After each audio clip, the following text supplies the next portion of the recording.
Voilà. La situation tourne mal pour Vital Kamerhe. 17 audio et bimbi. Nani a bimbi si ba audio oyoyo. Et outil de la part il y a Vital Kamerhe. Nous allons vous expliquer ba audio oyo et bimbi. Ba audio oyo et fuité ndenge nini. Ah, bazotonga mokonzi mboka. 18 audio. Et tu peux expliquer bino ba audio wana e bandi ndenge nini. Pe ba audio wana e fuité ndenge nini. Na ba audio wana e wuti wapi e fuité ndenge nini. Parmi makambo tokosola na bino awa na émission na biso ya journée ya lelo. À part wana tension eza komata. Tension vraiment eza komata na ngambo ya kati ya union sacrée. Tension eza komata sur changement constitution na ba propos oyo Joseph Kabila abimisi. Bolandi makambo Vital Kamerhe makambo Joseph Kabila alobi sur asomba le pont na Nord Kivu depuis 99 na ville ya Goma. Toko expliquer bato awa. Toko solo la paix awa nyonso pe toko expliquer bato. Est-ce qu'il y aura modification ou il y aura changement de la constitution? Parmi matière toko beta awa. Sauf qui changement constitution et kosali ou modification et koleka ndenge nini? Parce que la majorité absolue est dans la carte de l'Assemblée nationale. Ils vont accompagner les chefs à modifier ou à changer cette constitution. Parmi tous les Soranabino, Awawa, Nakati, il y a Petrus à télévision, K1-8 Info télévision. Donc, on a solo, Awawa, Boza tellement ébélé, au besoin de s'abonner à la chaîne Abisso, Petrus à télévision et K1-8 Info télévision. Commencez par situation à Kavoum. Ça tourne mal à Kavoum. Kabila a arrêté Ndengenine. Après Kobimana na média, après Koloba, Nini et Comédie Kabila na Kavoum. Bande Konangaï, Obolandaka, KN8 Info Télévision, Petrus à télévision. Nini Ezokoleka. Na Katia Kavoum. Est-ce que na Kavoum Mukuna? Nini ekomeli Joseph Kabila? Nini ekomeli Joseph Kabila na Kavoum? Batake uti wapi? Batake o ekomi ndenge nini? Les wazalendo bakomi place nini? Après Kavoum, wazalendo na Kaziba. Nini ezoleka na kati ya Kaziba? Les wazalendo ont déterminé à récupérer Kaziba. Pendant que les M23 l'armée rwandaise n'a pas M23, il se renforcer na Kaziba. Il se renforcer na Kaziba, mais Wazalendo basé concentré, déterminé de récupérer Kaziba. Détermination ya Wazalendo. Détermination ya Wazalendo il faut pas relancer, pas récupérer cité ya Kaziba. Et na kati ya Kaziba wana ba construire monde ngeni. Parce que pour eux, M23 va lancer offensif, basé la détermination, va lancer offensif, va se réorganiser dans Kaziba. Pendant que Wazalem, l'armée congolaise, à partir de Kaziba, va que la Kagame tente, que la M23 va se réorganiser, il faut relancer offensif Kaka na Kaziba. Des places pour moni, tension est en makasi. Tension est en makasi na Kaziba. Se réorganiser na Kaziba. Banda réorganisation na bango na Kaziba. Pendant que Wazalendo, balobi tokotike la bino tante boko se réorganiser na Kaziba. Il faut lancer les offensives pour récupérer Kaziba. Et yango bomoni, tension monte. Na kati ya M23. Tension zomata na kati ya M23. Pendant que bango balobi, il faut reconquérir. Réorganiser na Kaziba pour lancer offensif na Minembwe. Pour Minembwe na ba perdaki yango. Boyebi ke ba Ibu, ba Tigre, ba kotaki na Minembwe. Ba botolaki Minembwe, ba botolaki Kamanyola, ba za entre Kamanyola. C'est là où les Wazalendo sont. Wazalendo na pas de servir to côté que la bango tenter. Il n'y aura pas de temps à laisser. Il faut récupérer tout ce qui nous appartient. À partir des Minembwe. À partir de Minembo, il faut qu'on récupère Minembo.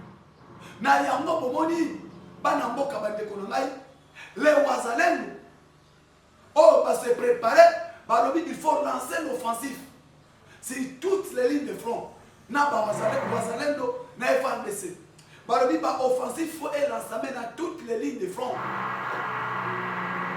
Il faut relancer les attaques dans la ligne de front nyonso. Alors que la bango tenter il faut toutes les lignes de front et lancer par attaque. Et par attaque, et permettre de récupérer la localité. Et pendant préparation, il y a offensive, il y a Bawazalendo. Pendant que Bawazalendo va préparer offensive, na Kaziba, c'est pendant que Kabila a quitté na Bukavu. Kabila a quitté Bukavu, Bimina Bukavu en personne. Batu balobi était Kabila est en personne à Bukavu. Et maintenant, où se trouve Makenga?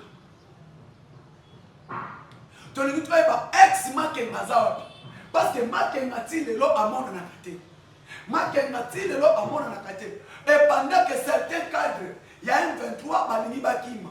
Bande konangai. Et moi ngani. Un 23 et moi ngani. Un 23 et moi ngani. Ah on a joué bisabino.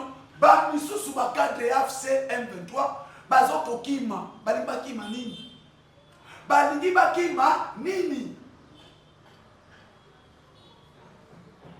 Il y a certains cadres, il y a FC M23, qui balance qui va sur passeport dans l'ambassade de Ouganda. Il y a Madame la ministre des Affaires étrangères, la ministre d'État et ministre des Affaires étrangères, Madame Thérèse Kaikwamba Wagner. Il faut aller à l'ambassadeur de Ouganda. Notre ambassadeur qui se trouve à Ouganda. Parce que certains cadres de FC M23, Barouana si Ekoufi. Barouana si Ekoufi. Surtout depuis Bakangi Yannick Chisola. Depuis qu'on a arrêté Yannick Chisola. Depuis la mort de Willy Ngoma et l'arrestation de Yannick Chisola, M23 Ekoufi. M23 Ezer Okoufa. Et Yango Boboni, Bakomi Koluka, Bakota na ambassade na biso. Na Uganda, ba récupérer passeport. Ba cadre belé FC M23. Ba récupérer passeport. Na ambassade na Uganda, ba kima. Kune loko za soute. Bota la santé ya Daniel Safo. Santé ya Daniel Safo ekomi ndegeni. Safo akomi miyoto awa, Safo akomi awa. Daniel Safo akomi mutuka mukawa. Miyoto. Et tuka muke akomi awa. Nini ekome liye. Daniel Safo o boyebi o akendaki ke non, akemona nanga, akemona makenga qui est son nom. Aujourd'hui Makenga n'est plus. Makenga zate Kabila bimi yemoko. Aeko commander l'opération na kati ya FC23. Et pendant que Kabila vient de commander, aye azwa tête à commander l'opération na kati ya FC23. Où se trouve le chef d'état-major général? Ça fait un mois. Chef d'état-major général à mon tête. Kaka coordonnateur sur le plan politique Bertrand Bissimo. Oya komi kokanga. Bango na bango, bakomi okanga. Oyo akangi. Yannick Chisolo. Ye wana mutazo mona. Mais Makenga zo mona na te. Même na ba communiquer na bango, bazo lancer ba komaka soute. Makenga n'est plus. Et Makenga zaki. Na ngambu na bango bazo mona soki ba annoncer la mort de Makenga et pour susciter un problème. Et je vous dis, ex-colonel Makenga n'est plus. Leur ex-colonel, leur ex-deuxième patron, parce que politiquement, administrativement, Bertrand Bissimo qui coordonne. Bertrand Bissimo qui coordonne administrativement. Politiquement, le mouvement est coordonné par, militairement, le mouvement est coordonné par Makenga. Et Nanga Azalaka est l'autre côté na kati ya FC23. Nanga Azalaka est l'autre côté. Nanga Bachaï wana babimisa est figurant. Une simple figurant. Et le simple figurant wana ba pesa eka po ba la kisaï. que le mouvement est congolais. Or, l'AFC M23 n'est pas un mouvement congolais. Et la personne qui a coordonné, la personne Obaye Sarabiso, non, na combattant M23, na combattant Bango Yewana Nago. Yewana Zanago. Et bah audio et mimi. 18 audio fouettés. Il y a mon corps, il y a Union Sacrée, bazo sur le Kabila. Ba audio et mimi. Et na ba audio wana lobini. Ba audio wana alobini. Vérité zobima. Nzokande tina nga ebisa biso ke tozana batu na kati ya présidium ya Union Sacrée. L'un des membres de présidium ya Union Sacrée. Azotonga fa président de la République et pas ya Kabila. Moko ya membre ya présidium ya Union Sacrée. Quand il y a Union Sacrée, président Fatale, le président a contrôlé, a zongé la côté de la Union Sacrée. Nani aza nani na kati ya Union Sacrée. Et moko ya présidium ya Union Sacrée. Baza en contact direct na nanga. Moko ya présidium ya Union Sacrée. Baza en contact direct na ancien président qui est Kabila. Et bazo solo na ancien président. Oyo baza Kabila. Moko ya présidium. Tant que tu as dit ça, que non. Et foutaka pamba te. Et l'autre pendant ce qui est fouté, c'est que Zana Moutapé si mot de passe. Qu'Union Sacrée et Zamala Mouté. Il faut revoir, je l'ai revisité dans la carte Union Sacrée. Bah, il y a la carte Union Sacrée. Bah, pour ça, on a permis le président de la République, pour la raison d'intérêt dans bango. Bah, intérêt dans bango. Et bah, intérêt dans bango, bah, il y a la permis le chef de l'État. Jour intérêt aussi la bakokende. Si quoi bazoye bate, bina moko bomonate, shit ya Goma, na Bukavu ya quasi silence. Pour ça, l'Union Sacrée. Quasi silence. Il y a présidium ya Union Sacrée. Na shit ya Goma na Bukavu. Tomona bango pesi balobate. Tomona bango sika babimelate. Quasi silence. Il y a présidium, il y a Union Sacrée. Nous sommes loyaux. Nous sommes loyaux envers le chef de l'État. Mais comme on a beaucoup de choses, total bango, na kati ya présidium ya Union Sacrée, il y a eu quasi silence. Il y a eu quasi silence. Parce que là combat Jean-Pierre Bemba. Jean-Pierre Bemba, nous tout le monde a tellement. Il y a un époque na lobakati lelo. Présidium ya Union Sacrée. Nous avons confiance dans la bangote. Présidium ouanati bomonaka sont des hypocrites. Et ça ont tout le monde au chef de l'État fait la témotema. Yeyo, hormis Jean-Pierre Bemba. Bangotu batikali wana, ils ont servi Kabila. Bahati yewanati. Bahati yewana, aye. Balobi, le président n'a pas un mandat, le président a une mission. Bahati aye ko contredire mo. Mais Bahati, il a ça, moko ya présidium, il y a Union Sacrée, il a signé le charte de l'Union Sacrée. Il a signé le charte de l'Union Sacrée. Dans la mise sous remplacer Bahati Norbert Basengezi. Non! Comment est-ce que vous voulez remplacer Norbert Basengezi dans la place à Bahati? Norbert Basengezi est là. Il est qui?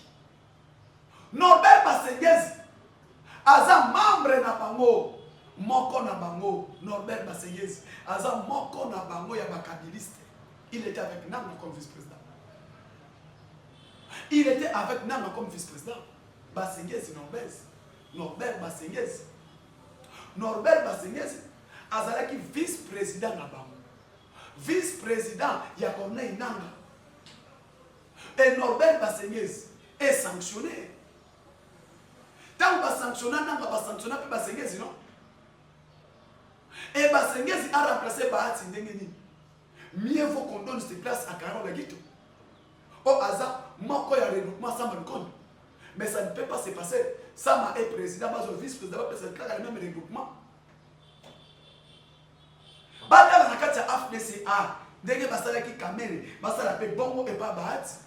Na kati ya regroupement ya Bahati, na kati ya bloc ya Bahati, bakozo moko. Aujourd'hui, Vous voulez les débats sur les changements de la Constitution. Il est bien préparé. Steve Mika est là. Steve Mika a mieux placé. Steve Mika a 5 millions de tribune. Au Luki débat, Benga Mika. Mika est mieux placé pour les débats, soit changement ou révision de la Constitution. Et cette Constitution qu'on veut changer ou qu'on veut réviser. Mika a 5 millions de débats. Bon, il est mieux placé. Qui veulent le débat sur le changement de la Constitution, contactez Steve Mika. Contactez Steve Mika. Et Steve Mika a mieux placé. Azawana mieux placé. Oyo Azako Lukabino na débat sur la révision ou le changement de la Constitution. Mika Azo Lukabino, bon se préparer, bon débat Mika est là, Azo Lukabino sur les débats sur la révision ou le changement de la Constitution. Comment Bino Bofandi? Oh non, nous ne voulons pas le changement de la Constitution. Nous ne voulons pas le changement de la Constitution. Nous ne voulons pas. Mais ceux qui veulent le changement constitutionnel, vous voulez des révisions. Mikaï est là. Mikaï Azon Lukabino na débat. Steve Mikaï Azon Lukabino na débat. Il y a révision ou il y a changement, il y a constitution. Moutou Aza preye wana. Mais comment Bino Bofandi? Oh, nous ne voulons pas les révisions. Nous ne voulons pas changement. Changement pas. Révision pas. Même si tu as kunate. Mais Moutou Oyo Azoko Luka. Batu. Moi qui est dans le débat, dans cette constitution ou cette révision, Steve Mikaï. Mikaï Azon Lukabino. Allez-y chez Mikaï. Appelez Mikaï.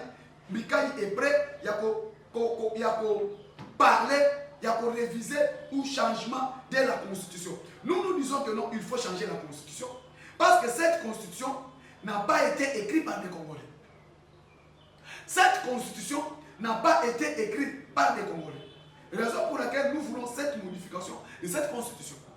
Tu as une modification ou révision yango. Tu as changé yango, soit tu as révisé yango. Mais comment bino boningité? Pendant que Kabila a révisé ça 7 fois. Kabila a révisé la Constitution 7 fois. À la veille, il a signé la Constitution. Kabila a révisé. Kabila a révisé. La Constitution a prévu les débats. Débats contradictoires.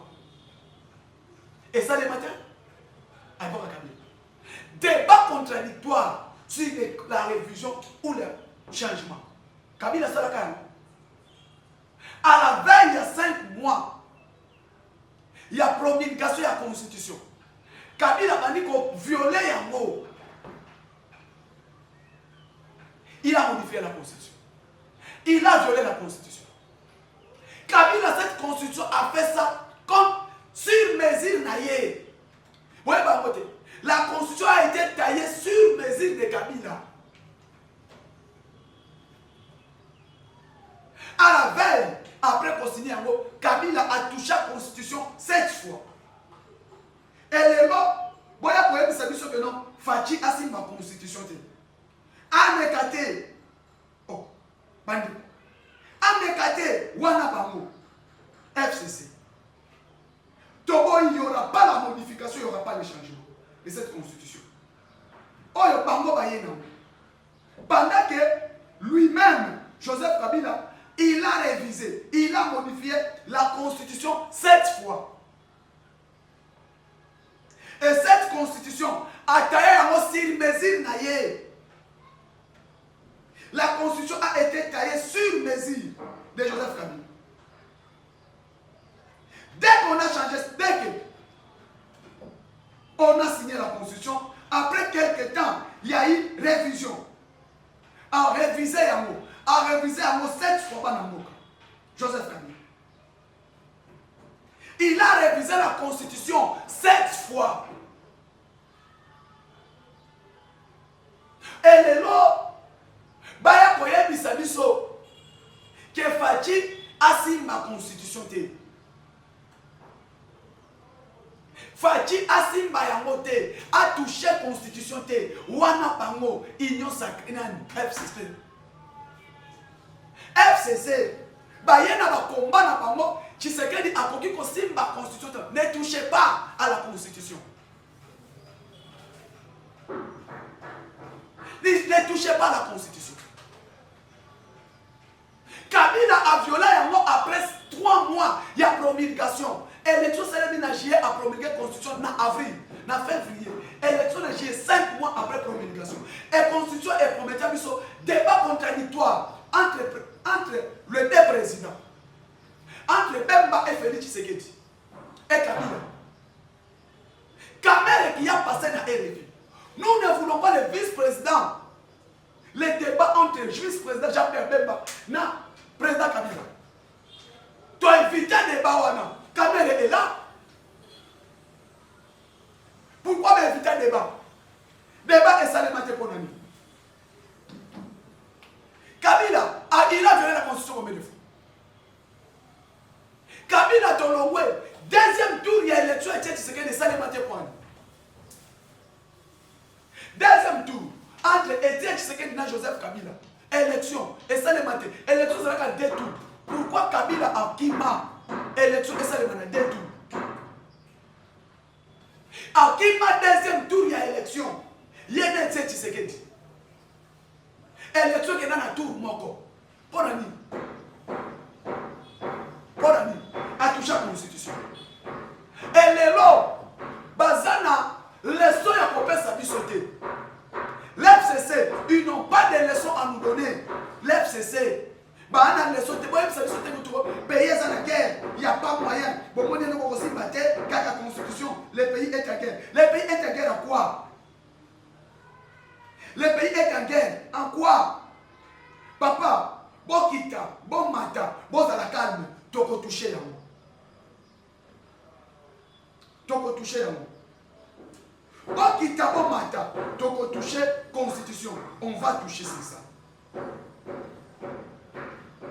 Bino bon na batu, ba komi ba zoba na bino. Hein? Bon na batu, ba komi ba zoba na bino. Oh non, ne touchez pas à la constitution. Ne touchez pas. Ne touchez pas à la constitution. Constitution, c'est la Bible. Et la Bible était. Tu as dit ça, la constitution, et la Bible était. Tu as touché à moi, on va réviser ça. On va revoir ça. On va voir ça. On va les réviser. Comment dit FCC.